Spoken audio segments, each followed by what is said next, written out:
प्रधानमंत्री जी ने केंद्र सरकार के सभी कर्मचारियों के लिए 8th सेंट्रल पे कमीशन को मंजूरी दे दी है। जी हाँ, देश के 1 करोड़ से भी ज्यादा कर्मचारी और 65 लाख से भी ज्यादा पेंशन धारकों के लिए इस वक्त की जो बड़ी खबर है वो दोस्तों 8वें वेतन आयोग को लेकर आ चुकी है।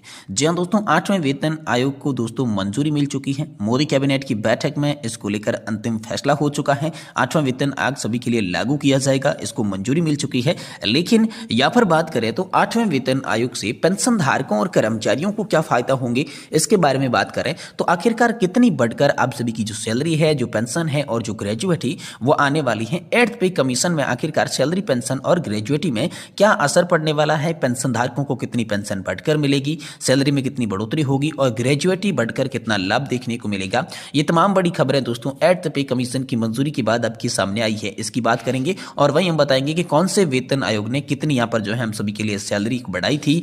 वही बात करेंगे आप सभी के लिए अगली बड़ी खबर की। तो पुरानी पेंशन योजना एवं पेंशन प्रकरण बनाए जाने हेतु संभागीय स्तर की कार्यशाला का भी आयोजन अब सभी के लिए किया गया है।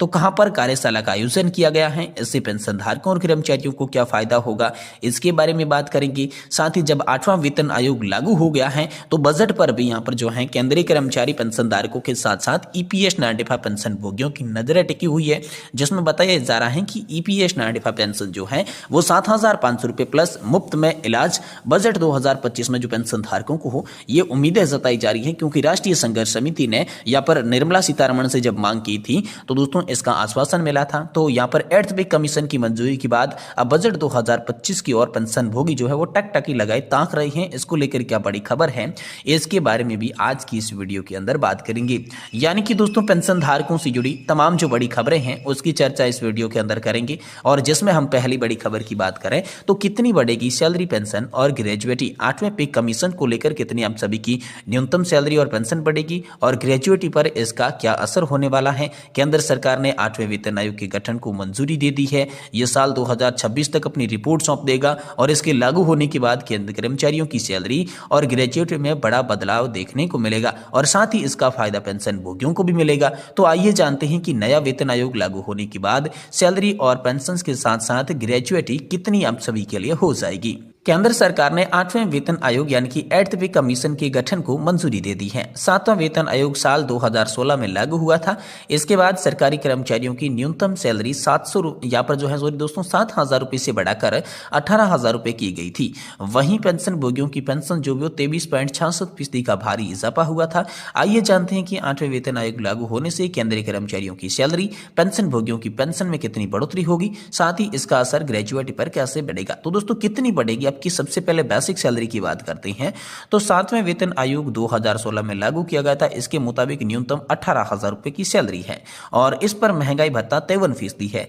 जनवरी 2026 तक ये बढ़कर 59% हो जाएगा। इसका मतलब ये हुआ कि न्यूनतम वेतन 28,620 रुपए हो जाएगा। अब 7वें वेतन आयोग की तरह 8वें वेतन आयोग में फिटमेंट फैक्ट 2.57 रहता है तो न्यूनतम वेतन बढ़कर 46,620 रुपए हो जाएगा। इस तरीके से 8वें वेतन आयोग के बाद न्यूनतम वेतन में करीब 38% की वृद्धि के साथ 46,600 यहाँ पर जो है हम सभी के लिए 40,600 की जो वृद्धि है वो हो जाएगी। तो किन वेतन आयोग ने यहाँ पर वृद्धि की, तो दोस्तों यहाँ पर पहले से लगाकर 7वें वेतन आयोग के तहत बात करें तो पहला जो वेतन आयोग था उसमें न्यूनतम वेतन 55 रुपए था और 7वां जो वेतन आयोग आया था उसमें 18,000 रुपए तक हो गया था और इसमें दोस्तों अलग अलग साल में वृद्धि हुई। वित्तीय प्रभाव की बात करें तो पहले वेतन आयोग से आम सभी के लिए 39.6 करोड़ रुपए का यहाँ पर भार पड़ा था और यहाँ पर जो है 7वां वेतन जब आयोग आया था तो 1,000 अरब करोड़ रुपए का यहां पर भार पड़ा था। ये दोस्तों हम सभी के लिए यहां पर सैलरी बढ़ोतरी को लेकर बड़ी खबर आई है। अगर 7वें वेतन आयोग की बात करें तो हायर ग्रेड वाले सेक्रेटरी लेवल वाले अधिकारियों की बेसिक सैलरी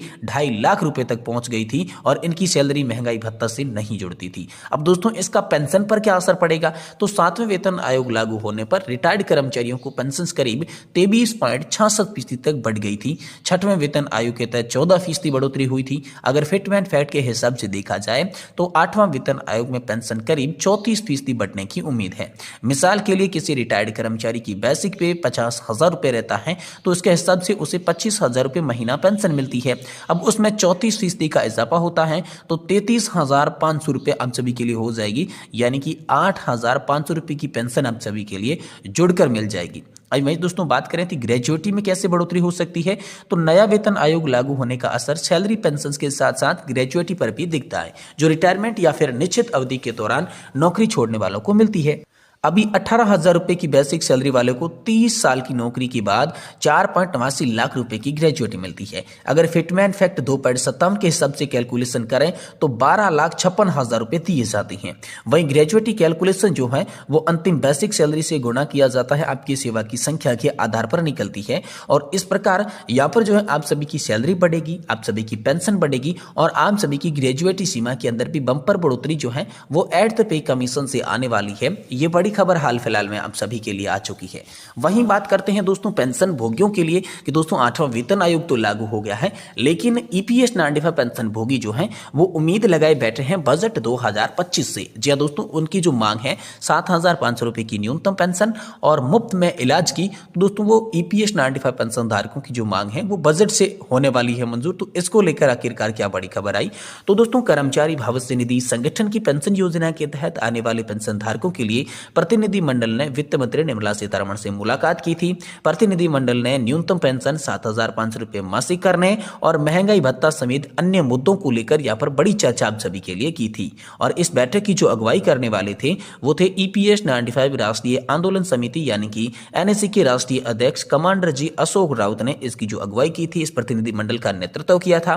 बैठक के दौरान राउत ने यहाँ पर बयान दिया था कि वित्त मंत्री ने हमारी मांगों पर सहानुभूति पूर्वक विचार किया है और यह आश्वासन पेंशनधारकों को एक और उम्मीद दे देता है। राउत ने कहा था कि सरकार को आगामी बजट में न्यूनतम पेंशन बढ़ाने और महंगाई भत्ता देने की घोषणा करनी चाहिए। उनका कहना है कि 7,500 रुपए की न्यूनतम पेंशन और महंगाई भत्ता से कम जो है वो वरिष्ठ नागरिकों को कुछ भी मंजूर नहीं है, इससे कम उनके जीवन यापन के लिए सफल नहीं होगा। इसमें यहाँ पर प्रमुख मांगे की बात करें तो 1,000 रुपए से बढ़ाकर 7,500 रुपए करने की मांग जो है अशोक राउत जी ने की थी। वही पेंशन के साथ महंगाई भत्ता जोड़ने की मांग की थी। पेंशन धारकों और उनके जीवन साथी के लिए मुफ्त चिकित्सा सेवाएं देने की भी मांग की गई थी। और मुलाकात से पहले राउत ने पत्रकारों की वार्ता में बताया था कि देश भर के 78 लाख से भी अधिक पेंशन भोगी अत्यधिक दयनीय स्थिति में जी रहे हैं। उन्होंने यह भी दावा किया था कि सरकार की 2014 की 1,000 रुपए की जो न्यूनतम पेंशन की घोषणा है वो भी 36.5 लाख पेंशन धारकों को हाल फिलहाल में नहीं मिल रही है, उससे भी कम की मिल रही है।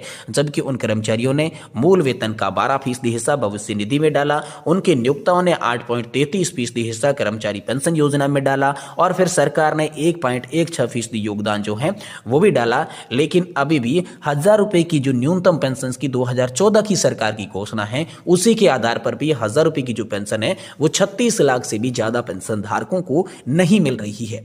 साथ ही अशोक राउत ने कहा कि पेंशन भोगी 7-8 वर्षों से अपनी मांगों को लेकर आंदोलन कर रहे हैं, लेकिन अभी तक कोई ठोस समाधान नहीं निकला है। इसलिए हमारे प्रतिनिधि मंडल ने वित्त मंत्री निर्मला सीतारमण से बजट से ठीक पहले मुलाकात की है और इस मुलाकात में वित्त मंत्री ने हमको यह आश्वासन दिया है कि आप सभी की जो मांगे हैं वो मंजूर की जाएगी। इस पर पहले सहानुभूति पूर्वक विचार किया जाएगा, फिर प्रस्ताव लाया जाएगा और यहाँ पर आपकी मांगों की कुछ मंजूरी जो है वो बजट 2025 के अंदर हम करने की पूरी कोशिश करेंगे। ये दोस्तों आश्वासन जो है वित्त मंत्री निर्मला सीतारमण की ओर से मिला है। इसलिए अब पेंशन धारकों को बजट 2025 से बेहद ही बड़ी उम्मीद जो है इस वक्त की नजर आ रही है।